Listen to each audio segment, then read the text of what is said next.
pasok sa isang private property na walang search warrant. Yung ginagawa nila is already considered as an unreasonable searches na ginagarantiya po yan sa ating saligang batas. But based on principle in law, pag ang isang bagay kasi, pag tinakpan mo, parang sa re-excavation, backtracking na ginagawa ng city engineers natin at ng iba pang mga nandyan ngayon na naka-observe na ay loose soil. Ibig sabihin, ibinalik, hindi compact soil. Tama ba ang observation natin na nakikita, Attorney Mark? Para bumalik pa ang kapulisan sa KOJC compound at magtutuloy-tuloy na ito. So yung next move na gagawin natin ngayon, Attorney Mark,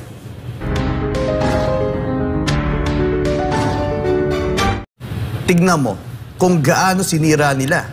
Mula sa Philippine National Police, pinakilala nila kung sino sila. Sinungaling pala sila. Mula kay Abalo, sino ba to? Master din pala to ng mga propaganda. At kasi, ito na, kay Erico. Ongoing. Yan, ongoing. Kasalukuyan po natin nakikita, binubukal. Mababaw lang at talaga ang pagkasemento kasi ang ginagamit ay maliit na pangbarena at kaya ng butasin. No? Yun. Ibig sabihin malambot. Ayan, no? Kasi kung matigas yan, you will need a higher strength ng barena. Maliit ang ginagamit. Ibig sabihin, kayang-kayang butasin ang kanilang ikinover dahil mukhang hindi nga ito natambakan ng pundasyon sa pagmamadali nila.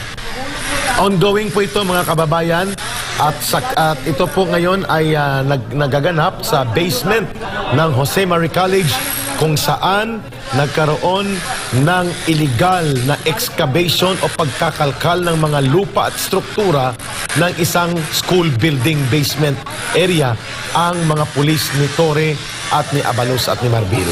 Ayan, no? Yan, no? So, tuloy-tuloy ang pagsasagawa ng check on the level ng hukay na ginawa. At kung makikita nyo, there is no strong surface tension sapagkat malambot pa po at preska pa ang semento.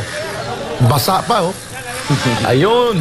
Kaya malinaw yan. Malinaw, ha? Live. Mamaya makikita pa natin ang resulta niyan. At least ito, mga kababayan, nakikita po natin ngayon ang patuloy na ginagawang what do you call this, ka, Eric? Ito ay ang patuloy na pag-re-examine ng excavation site. Re-examine ang ating excavation ginawa nilang lugar kung saan natin nakita yung video na mayroong mga pulis na nagiging minero, di ba, ka, Eric? Yung mga pulis na minero natin. Yung mga tao na wala na mga diwalwal pulis. Yung mga sita. Sabi naman dito, buti naman yung isang senior citizen, wala na dyan. Mga kababayan, may punto po yung mga observers natin, Frank, ha? Sabi nila, kung minadali yan nila Torre para pagtakpan ang katotohanan ng kanilang kawalanghian sa compound ng KOJC, malamang ay hindi nga yan maayos na natabunan at hindi na compaction ayos sa mga structural. Ano kayo, ha? Hindi daw na compact. Kung kaya, pwedeng totoo nga na ang butas na ito ay madaling matrace back, mabacktrack. So ito'y re-examination at backtracking po. Frank, mukhang sasamahan tayo ng isang kaibigang abogado ng SMNI at ikaw na magpakilala sa ating butihing abogado na magbibigay ng mga ilang legal inputs and views, Brother Frank. Yes, ang ating SMNI Legal Counsel, walang iba kundi si Attorney Mark Tolentino. Magandang umaga, Attorney Mark. Eric is here. Good morning sa lahat po ng mga followers ng SMNI. Kaibigan po natin si Ka Eric at saka si Franco. Laban po tayo ngayon. Good news tayo ngayon. Napakita na talaga ang katotohanan sa nangyari ngayon dyan sa Davao. Yes, Attorney Mark, direkta na kami sa iyo. How important to the public perception and the judgment itong ginawang actual site inspection and discovery of illegal acts na mga ginawa, pati ng pagwasak sa property at illegal na pagkalkal na ginawa sa building ng paaralan na ngayon ay nailantad ng actual Senate investigation on-site na ginawa nila Senator Bato de la Rosa among his colleagues. Ngayon kay Eric, hindi pa actually nag-umpisa yung investigation. It's more on ocular inspection. Okay. Doon pa lang, nakita na natin ang katotohanan kung sino talaga ang nagsalita ng katotohanan. Kung at sino yung sinungaling dyan sa government. So, the presumption of regularity, hindi nawala na. Hindi na-destroy na nila ang presumption of regularity. Bakit? First, ang kanilang spokesman, hindi pala spokesman, tagapagasinungaling pala yun. Nagsalita ng mga hindi totoo. Second, they tried to legalize, justify yung kanilang mga ginagawa sa kingdom. And yun ang tinatawag doon kay Eric, na yung mga semento doon, yung mga paghuhukay doon, those are fruits of a poisonous tree. Yun. Kaya pa, parang kuan yun, parang prutas yun na makalalason na kahoy.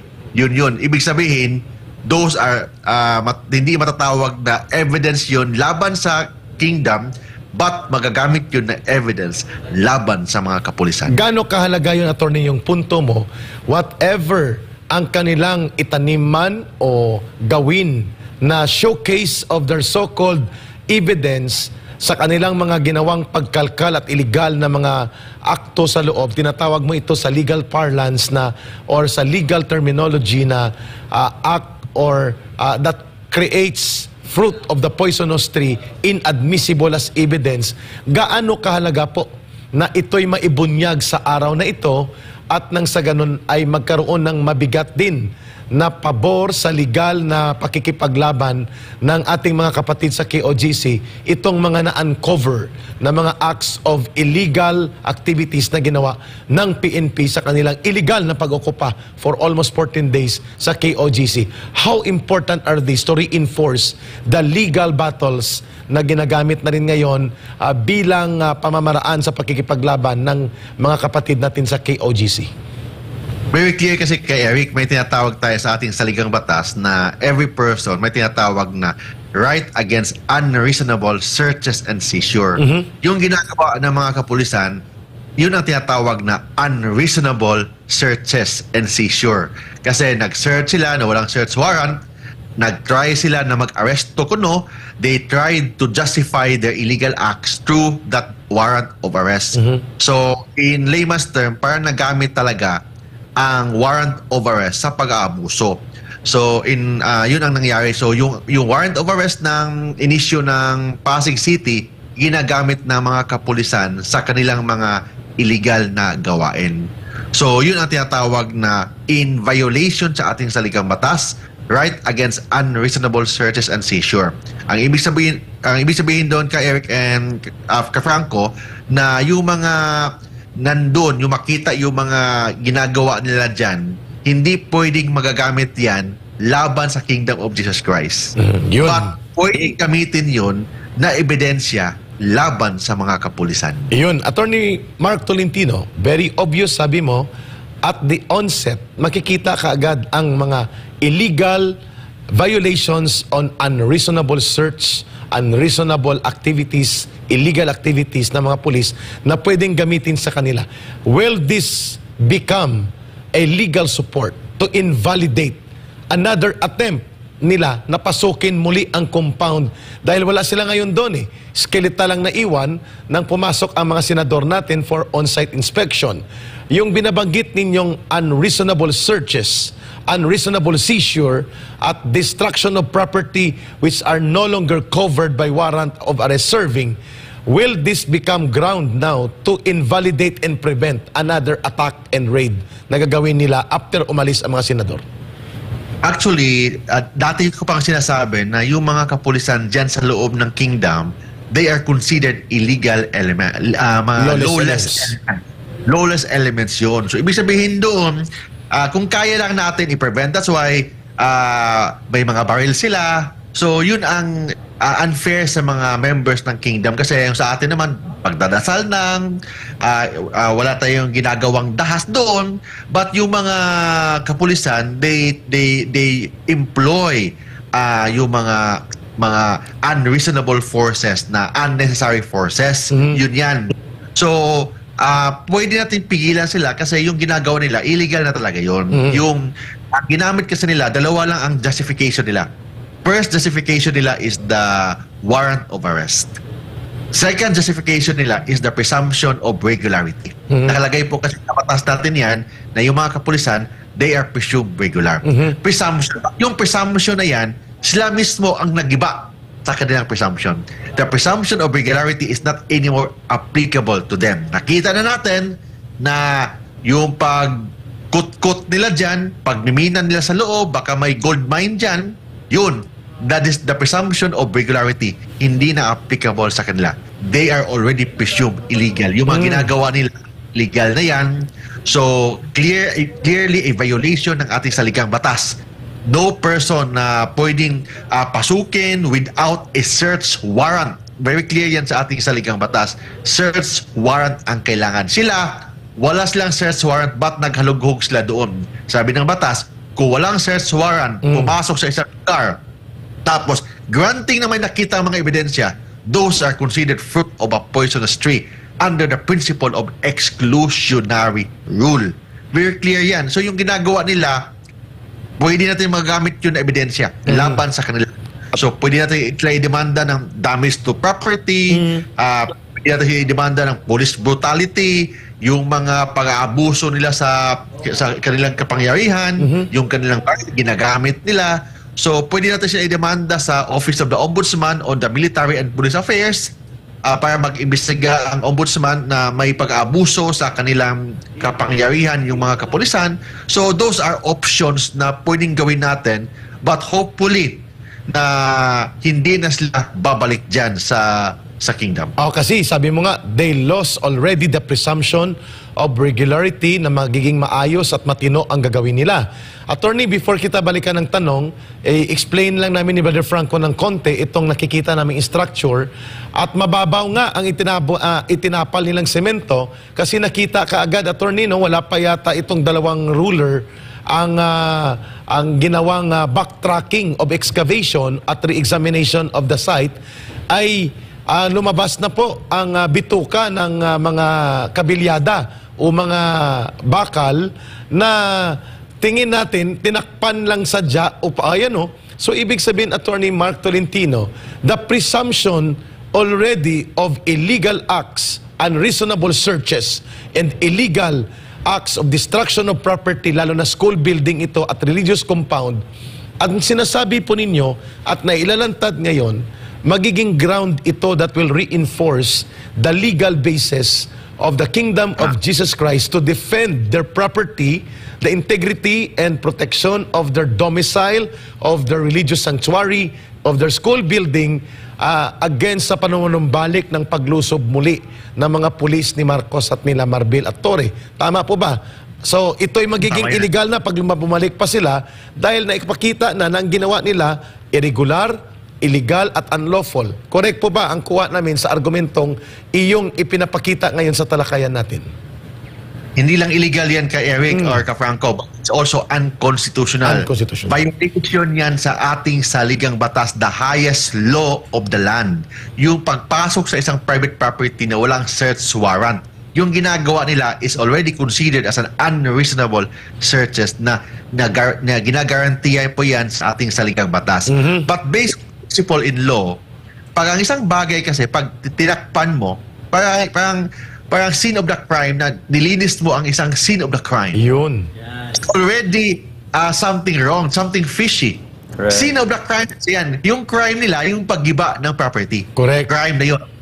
Scene of the crime na nilinis nila. Sila dapat there is possible violation ng obstruction of justice. Okay? Kasi nilinis nila ang isang krimen. Na sila din may gawa. Yung maling gawa, yung paggiba ng property, private property, giniba nila. Tapos, sinimento nila, minasa nila, ibig sabihin, parang patay na tao na pinaliguan nila or sinunog nila para hindi makita yung crime. Parang ganun. So, ibig sabihin, nilinis nila ang scene of the crime. Attorney, ang crime nila, yung paggiba ng property, paglusob dyan, yun ang krimen. Attorney, nakikita namin ni Brother Franco right now, fresh pa pati ang soil level, no? Bago pa na ibinalik. Hindi siya intact soil surface. Kasi pag ito'y kung hindi ito nila hinukay, intact soil ito. Makikita ngayon sa re-excavation backtracking na ginagawa ng city engineers natin at ng iba pang mga nandyan ngayon na naka-observe na ay loose soil. Ibig sabihin, ibinalik, hindi compact soil. Tama ba ang observation natin na nakikita, Attorney Mark? Loose soil. In the very first place ka, Eric, yung mga kapulisan, hindi naman yan mga miners. Yes. Hindi naman yan mga construction worker. Ibig sabihin, wala silang alam dyan sa paano takpan yan. Wala silang alam. Ang alam nila is law enforcement. But law enforcement, ginawa silang construction worker. So, they have no expertise in the construction. So, yun ang nangyayari. Yun ang nangyayari kasi parang, kuhan yan ba? Yung expert ka sa law enforcement, expert ka sa police work, but ang ginawang trabaho sa kanila, ginawa silang panday, ginawa silang minero, ginawa silang mason. Parang ganun nangyari. So, parang isa kang tao na walang alam pagmamason, pagpapanday, tapos ginawa kang panday ng boss mo, yun talaga nangyari. So, kapalpakan sa construction. Agree. Yeah. Frank, ikaw muna. Eric, so nakikita natin, Attorney Mark, na wala nang dahilan para bumalik pa ang kapulisan sa KOJC compound at magtutuloy-tuloy na ito. So yung next move na gagawin natin ngayon, Attorney Mark, singilan na, payback time na nga, ika nga. Anong unang dapat gawin or gagawin pagdating sa legal sa ginawa ng damages ng mga pulis na ito? Sa atin, kailangan natin ma-identify kung sino yung mga 2,000, 3,000 mga tao dyan. Kasi na-identify lang natin yung mga boss nila. Yung mga boss nila, yung mga supervising colonel, yung mga si Torre, kung sino yun identify natin. But mas maganda, ma-identify natin lahat para at least maimbestigahan yan sa Napolcom. Pwede natin i-demanda sa Napolcom.